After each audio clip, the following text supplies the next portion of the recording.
Don't throw out your old TV until you try this.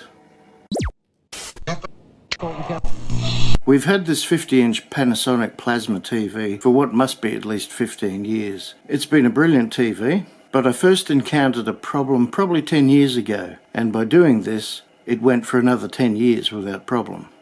So what you do is take a stiff brush or clean paintbrush, make sure they're dry, and go over all the little ports and slots on the top and back of your TV. I just cleaned this one, but it was actually caked thick with brown dust, so there was no airflow going in anywhere. You can also go over it with a vacuum cleaner. You can wipe it down with a very almost dry rag, slightly moistened but not wet. Now remember that heat rises, so you'll find there'll be more build-up of dust on the bottom half of the TV than at the top, where typically the cooling fans are, as they're blowing the air out. Ideally do this at least every 6 months. Now this may not fix your television, but if nothing else it should prolong the life, because the components inside of the television get very hot and they need a way to dissipate the heat. So if this doesn't fix your TV and you have a current TV that's working fine, it's always worth doing, because it should prolong the life of your TV in theory. So really you have to weigh up the cost of repairing the old TV versus buying a new TV that have come down so much in price.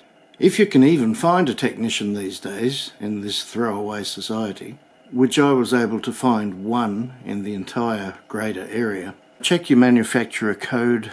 You can usually find those online. That could help a technician if you are going to get one. In this case, the 7 red blinks on the Panasonic, the dreaded Panasonic 7 flashes of death, could indicate it's a Y sustain board or one of the other motherboards inside of the television. I was quoted between $290 and $350, depending on whether it's a power supply problem or a circuit board problem. This Panasonic was made in Japan. I'm not sure that they do make any in Japan anymore. We paid about $2,500 or more for this TV originally, and that's part of why I think we had something like 15 years out of it. Not many people would know this, but for years I had my own computer business. In my time with computers, I never found a fault caused by dirty inlets and fans. However, again, it should in theory prolong the life of your computer because they get pretty hot inside.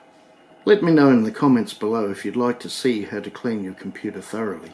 In my next video, I'll show you which way we decided to go. Cheers.